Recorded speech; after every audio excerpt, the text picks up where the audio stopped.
మనుష్యుడి యొక్క జన్మ ఎత్తినప్పటికీ ధర్మం అన్న మాటతో సంబంధం లేకుండా ఎంతసేపు నేను బాగుండాలని ఇంద్రియముల యొక్క విశృంఖలత్వానికి అలవాటు పడిపోయి ఇంద్రియ సుఖాలకి శరీర భోగాలకి అలవాటు పడిపోయి ధర్మం విడిచిపెట్టి పాపజీవనం గడిపినప్పుడు మనిషిగా పుట్టినందువల్ల వచ్చేటటువంటి ప్రయోజనం ఏమిటి? స్వరపేటిక ఉన్నందుకు మనిషి తేలికగా పట్టుకుని తరించడానికి అవకాశం ఉన్నది భగవంతుని యొక్క నామమును పలుకట చేతునే. కాబట్టి ఆ నామం పలకడానికి ఏ విధమైనటువంటి భేదములు లేవు, ఏ విధమైనటువంటి దోషములు లేవు, అర్హతలు లేవు. అన్ని కాలముల యందు, అన్ని వేళల యందు, అన్ని దేశములందు భగవన్నామాన్ని పట్టుకోవచ్చు. అంత గొప్పది భగవన్నామం. కాబట్టి ఇతన్ని మీరు పట్టుకోవడానికి కానీ ఇతని ప్రాణములను తీయడానికి కానీ మీకు అధికారం లేదు, విడిచిపెట్టేసేయండి అన్నారు. వాళ్ళన్నారు, ఇతపూర్వం మేము ఎప్పుడూ ఇటువంటి వాదన వినలేదు, కానీ మీరు ఇది ధర్మసూక్ష్మం అంటున్నారు. మీరు బలవంతులు, మీరు విష్ణుదూతలు, శ్రీ మహావిష్ణువు సర్వలోకముల యొక్క నియామకుడు. ఆయన మాట మేము కాదనలేం, కానీ ఈ విషయాన్ని మా ప్రభువు దగ్గరికి వెళ్ళి నివేదిస్తాం. అయా ఇదిట ధర్మసూక్ష్మం. మహామరణ కాలమునందు ఆయన భగవన్నామని చెప్పాడు కాబట్టి దానికి పూర్వం కొన్ని కోట్ల జన్మలలో ఉన్నటువంటి పాపములు కూడా దగ్ధమైపోయాయిట. అయిపోయినప్పుడు ఇక ఆయన ప్రాణములను తీయడానికి మాకు అధికారం లేదంటున్నారు. మీరు ఎలా చెప్తే అలా చేస్తామని మేము మా ప్రభు అయినటువంటి యమధర్మరాజు గారిని అడుగుతాం అని యమభటులు వెళ్ళిపోయారు. వెళ్ళిపోయిన తర్వాత విష్ణుదూతలు కూడా వెళ్ళిపోయారు. అంటే తాత్కాలికంగా ఈమెకి మళ్ళీ కొంతకాలం బ్రతికే అవకాశం వచ్చింది. యమధర్మరాజు గారిని అడిగి ఆయన ఏదో ఒక విషయాన్ని నిర్ణయం చేసిన తర్వాత వీళ్ళన్నా రావాలి, వాళ్ళన్నా రావాలి, ఎవరో ఒకళ్ళు మాత్రం వస్తారు. కాబట్టి కొంత సమయం వచ్చింది. కానీ ఆయన ఆశ్చర్యపోయాడు అజామీరుడు. ఏమి ఆశ్చర్యం, ఎంత భయంకర జీవితం గడిపాను. నేను చేసినవి తప్పులు అదృష్టం కలిసి వచ్చిందని నేను అనను, ఇది పశ్చాత్తాపం అంటారు. ఇప్పుడు పశ్చాత్తాపానికి లోనయ్యాడు. ఎక్కడ పుట్టాను, ఎంత వేదం చదువుకున్నాను, ఎంత గొప్ప కర్మ చేశాను, నిత్యకర్మలు చేశాను, నైమిత్తిక కర్మలు చేశాను, దానములు చేశాను, ధర్మపత్నిని స్వీకరించాను, తల్లిదండ్రుల సేవలు చేశాను, గురువులకు చేశాను, అతిథులకు చేశాను, పెద్దలకు చేశాను. ఒక్క కారణానికి భ్రష్టుడనైపోయాను. ఎంత నీచంగా ప్రవర్తించాను. ఆ తల్లిదండ్రులు వృద్ధులు ఏమైపోయారో కూడా తెలియదు. నన్ను కట్టుకున్న ధర్మపత్ని నన్ను కట్టుకున్న పాపానికి ఏమైపోయిందో తెలియదు. ఇంత నికృష్ట జీవితాన్ని అనుభవించి పైగా నేను ఎవరితో ఇంతకాలం గడిపానో ఆమె మరణించిందని ఏడ్చాను. ఆఖరణ ఆమె వలన నేను పొందిన సంతానమైనటువంటి వాడికి పేరు నారాయణ అని పెట్టుకోవడం నాకు కలిసి వచ్చింది. ఆ నారాయణ అన్న నామం పలికితేనే నేను ఇంత వైభవాన్ని పొందితే పవిత్ర జీవితాన్ని గడిపి అనగలిగితే ఎంత గొప్పవాణ్ణయ్యానో, ఎంత దయామయుడు భగవంతుడు. ఇన్ని తప్పులు చేసినవాడు కూడా ఆఖరణ ఆయన నామాన్ని పలికాడని వెనక ఉన్న కోట్ల జన్మల పాపాలని దగ్ధం చేశాడా? అటువంటి దయామయుండి చేరుకోవడానికి వీలైనటువంటి మనుష్య జన్మనెత్తి శాస్త్రాన్ని గురువుని పట్టుకోవడం అలవాటై పట్టుకుని వదిలిపెట్టేసి భ్రష్టుణ్ణి అయిపోయానా? నా పాపాలకి నిష్కృతి లేదు. నేను ఇకనైనా వాళ్ళు వచ్చారో తీసుకెళ్ళారో వేరు మాట, నేను మాత్రం భగవంతుని సాన్నిధ్యం చేరాలి. నా పాపములన్నీ తగలపడిపోయేది నా పశ్చాత్తాపం చేతనే. పశ్చాత్తాపానికి మించినటువంటి ప్రాయశ్చిత్తం లేదు. విపరీతమైన పశ్చాత్తాపం పొందాడు. ఆ ప్రాంతాన్ని విడిచిపెట్టేసి గంగా తీరానికి వెళ్ళిపోయాడు. విశేషమైనటువంటి సమాధి స్థితి యందు నిలబడి లోపల భగవంతుణ్ణి మాత్రమే నిలబెట్టి ఆయననే ధ్యానం చేస్తూ ఆయనతో మమేకమైపోయి ఒకటిగా అనుభవించడాన్ని సాధన చేశాడు. ఇక్కడ యమభటులు వెళ్ళి యమధర్మరాజు గారితో చెప్పారు, విష్ణుభటులట పరమబలవంతులు, మంగళప్రదులు, సురూపులు, వాళ్ళు మమ్మల్ని తోసేశారు. చిట్ట చివర భగవన్నామం పలికితే వాడి జోలికి మీరు వెళ్ళకూడదన్నారు. మీరు ఎలా చెప్తే అలా.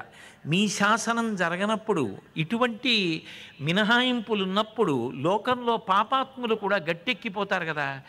అంటే యమధర్మరాజు గారు అన్నాడు, ఇది అందరికీ సాధ్యమయ్యే విషయం కాదు. ఎప్పుడో ఎక్కడో ఏ జన్మలోనో చేసుకున్నాడు పుణ్యం, అది ఇప్పుడు ఫలించింది. మహామరణ కాలమునందు భగవన్నామాన్ని పలికాడు, అది అంతే. వాళ్ళు చెప్పినది ధర్మ సూక్ష్మం. పైకి కనపడే ధర్మం వేరు, ధర్మ సూక్ష్మం వేరు.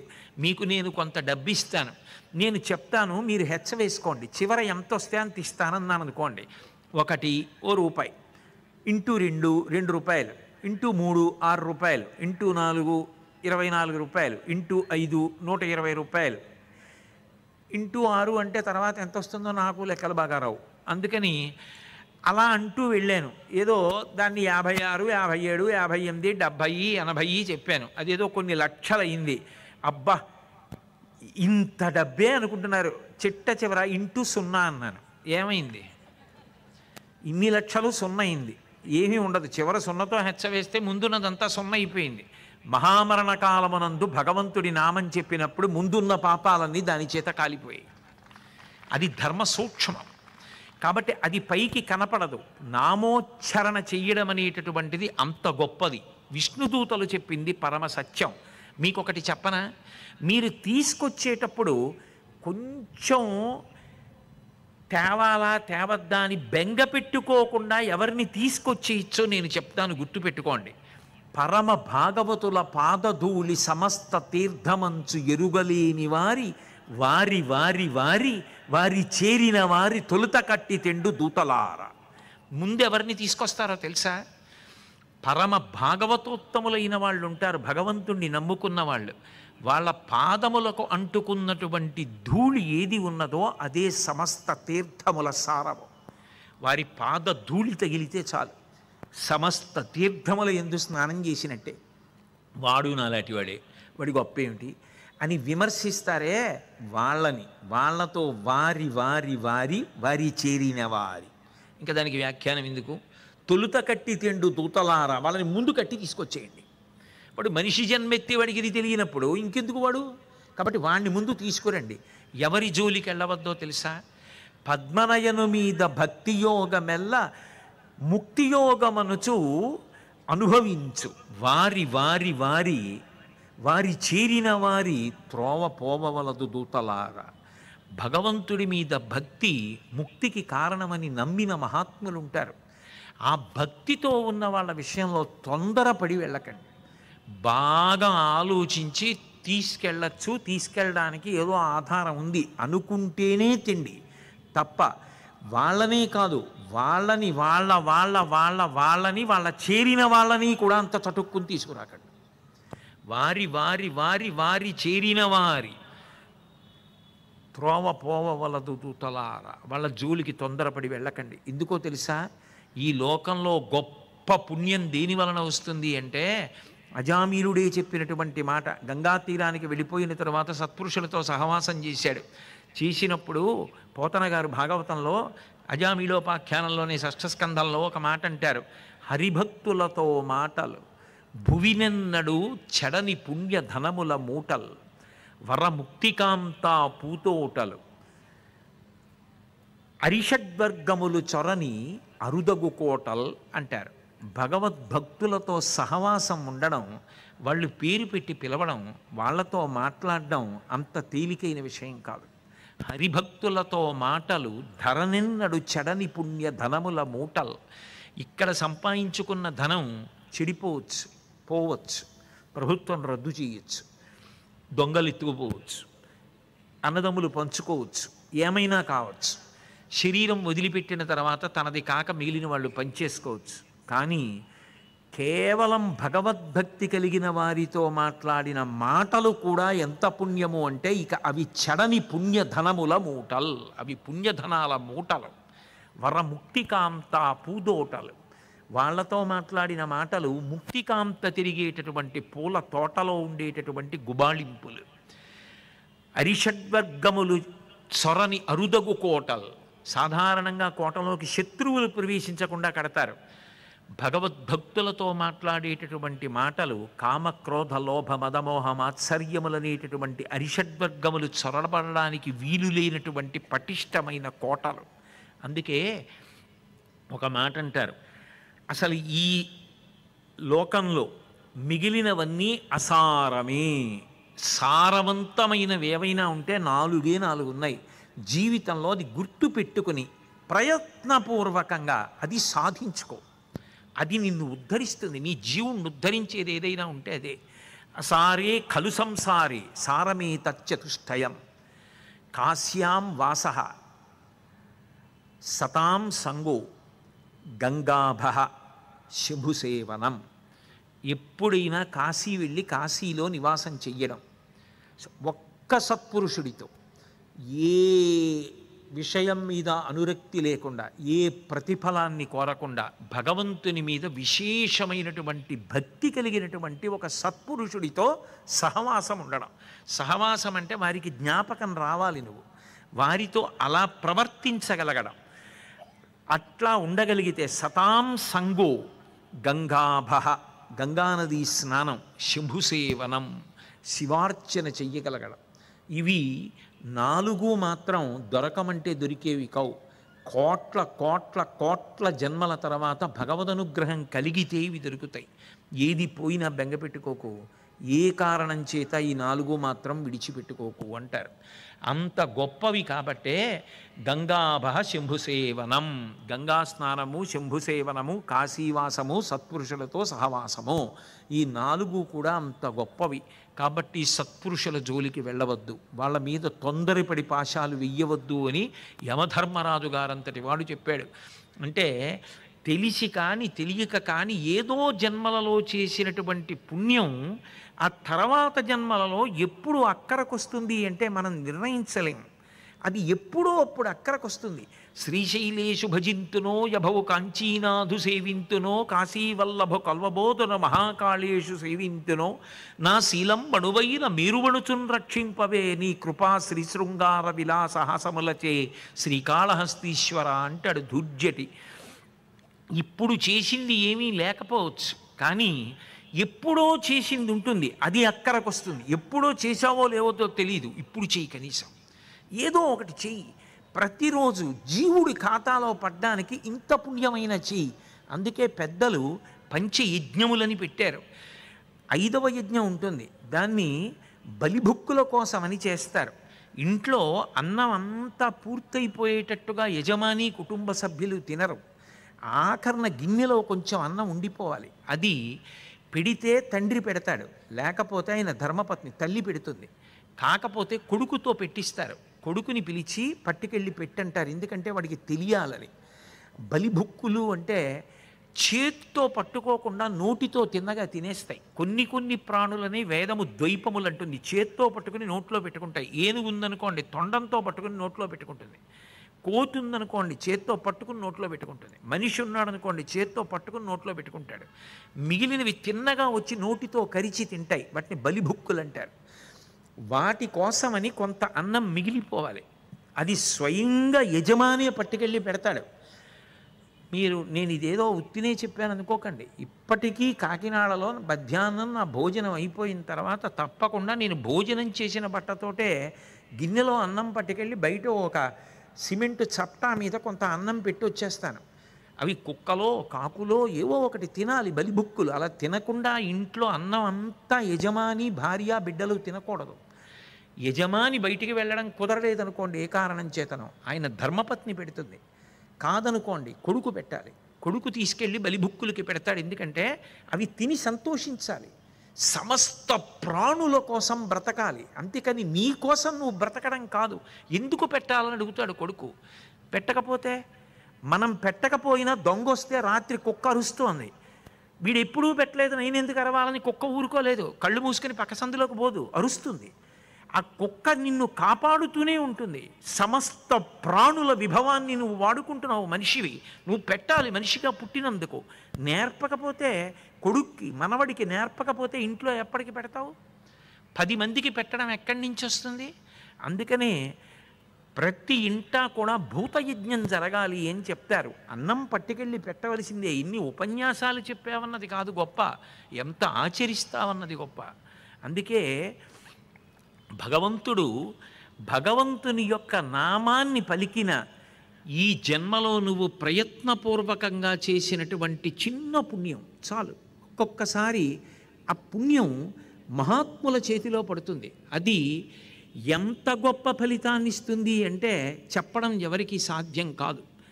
గర్గుడు వచ్చినప్పుడు నందుడు అంటాడు, ఊరకరారు మహాత్ములు వారథముల ఇండ్ల కడకు వచ్చుటెలెల్లం కారణము మంగళములకు మీరొచ్చుట శుభము మాకు నిజము మహాత్మా అంటాడు.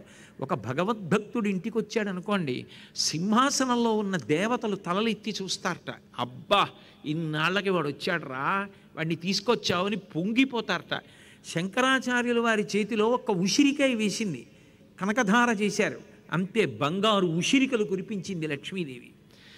ఏ మహాత్ముడి చేతిలోనో పడింది అంతే, దాని పుణ్యం ఇంకా లెక్క ఉండదు, అపరిమితమవుతుంది. అందుకే వాడు మహాత్ముడా కాడా పక్కన పెట్టండి, అతిథి కిల పూజార్హ ప్రకృతోపి విజానత అంటారు సుందరకాండలో, శ్రీరామాయణంలో. వచ్చిన అతిథి ఈశ్వర స్వరూపం, నలుగురికి పెట్టడం రావాలి, నువ్వు పెట్టిందేదో అది జీవుడికి ఎడుతుంది, అది నేర్చుకోవాలి. ఒకనాడు చేసిన పుణ్యం ఏదుందో అదే నిన్ను ఉత్తరోత్తర జన్మలలో కాపాడుతుంది. ఇందులో ఉండిపోవుగా శాశ్వతంగా. ఎన్నాళ్ళు ఉంటావు? ఇంకో 15 ఏళ్ళు ఉంటాను, ఇంకో 20 ఏళ్ళు ఉంటాను, పోనీ 25 ఏళ్ళు ఉంటాను, అంతకన్నా ఉండే అవకాశం ఉండదుగా. దీన్ని వదిలేయాలి, వదిలిపెట్టేసి వెళ్ళిపోవాలి, ఇంకో శరీరంలోకి వెళ్ళాలి. మరి అప్పుడు కూడా భార్య ఉంటుంది, పిల్లలు ఉంటారు, మోక్షం వచ్చేస్తుందని ఏమి నమ్మకం? అప్పుడు సుఖపడాలా? అప్పుడు వాళ్ళకి అన్నం పెట్టాలా? నేను తినాలా? ఏదడ్డు పెట్టిస్తాడు ఈశ్వరుడు? నువ్వు ఇలా పెట్టింది ఉంటే ఇస్తాడు, నువ్వు ఇలా పెట్టింది లేకుండా ఎక్కడి నుంచి ఇస్తాడు? పుణ్యం చెయ్యి, కురు పుణ్య మహోరాత్రం, రాత్రి పగలు అనకు. అవకాశం వస్తే పుణ్యం చేసుకో, అది జీవుణ్ణి కాపాడుతుంది. ఏ జన్మలో చేసిందో ఇప్పుడు అక్కడికి వస్తుంది. ఈ జన్మాంతర సుకృతం అంటారు. ఎప్పుడో చేసినది నిన్ను కాపాడి తీరుతుంది. అది భగవంతుడు జ్ఞాపకం పెట్టుకుంటాడు, చిత్రంగా కూర్చుని గుప్తంగా రాసుకుంటాడు. అందుకే చిత్రగుప్తుడు అయ్యాడు. ఎక్కడో ఉండడు, ఇక్కడే ఉంటాడు, అన్నీ రాసుకుంటూ ఉంటాడు జీవుడి విషయాలన్నీ. కాబట్టి ఎప్పుడైనా ప్రయత్నపూర్వకంగా చేసినటువంటి పుణ్యం ఉత్తరోత్తర జన్మల యందు నిన్ను కాపాడి తీరుతుంది సుమా. ఇది సనాతన ధర్మమునందు ప్రబల సిద్ధాంతం. అజామిళోపాఖ్యానం ప్రాయశ్చిత్తం అంటే పశ్చాత్తాపం పడ్డం వెనక ఉండేటటువంటి గొప్పతనం. మనిషి సాధన చేత సమాధి స్థితిలో చిట్ట చివర బ్రహ్మమునందు ఐక్యమైపోవడం. అజామిలుడు ఇక మళ్ళీ యమధర్మరాజు గారిని అడిగి యమభటులు వచ్చే లోపల సాధన చేశాడు. గంగాతీరంలో సాధన చేసి బ్రహ్మస్థానమునందు పరమేశ్వరుడితో ఐక్యమైపోయి ఆ బ్రహ్మస్థానాన్ని భేదించి వెళ్ళిపోతుంటే మళ్ళీ విష్ణుభటులు కనపడ్డారు, వాళ్ళతో కలిసి వైకుంఠానికి వెళ్ళిపోయాడంతే.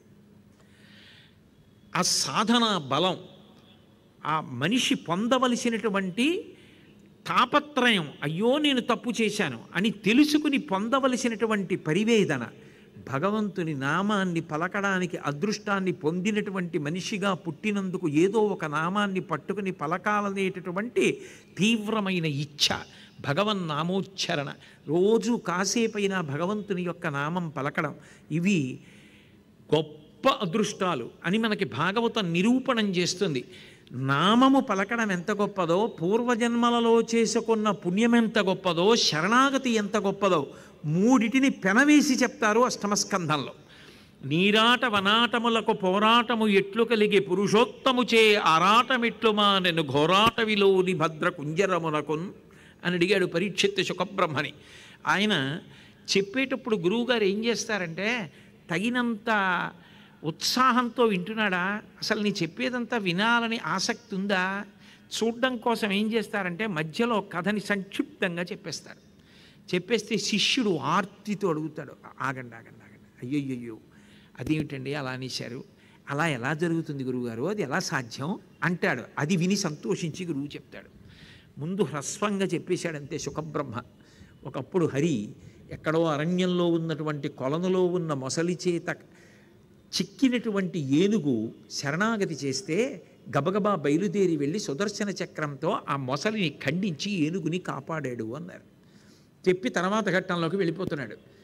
పరీక్షిత ఒక్కసారి జోక్యం చేసుకుని అది ఉత్సాహంతో శ్రోత వింటున్నాడు, అధికారి అయ్యాడు అని గుర్తు. నీరాటవనాటములకు పోరాటము ఎట్లు కలిగే పురుషోత్తము చేయారాటమిట్లు మానెను ఘోరాటవిలోని భద్రకుంజరమునకు.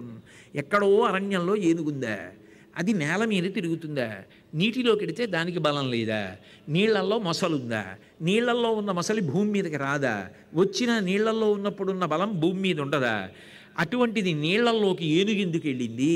నీళ్లు తాగాలంటే ఒడ్డున ఉండి తొండంతో తాగచ్చు కదా, నీళ్లు తాగాలనుకున్నవాడు బిందెలో దూరక్కర్లేదు, బిందెలోంచి తీసుకు తాగచ్చు కదా. అయినప్పుడు అసలు ఏనుగు సరోవరంలోకి ఎందుకు వెళ్ళింది, మొసలెందుకు పట్టుకుంది? మనుష్యులకే భగవంతుడు గుర్తురాడు కదా, ఏనుగు పురుషోత్తముడైన విష్ణువుని ఎందుకు పిలిచింది?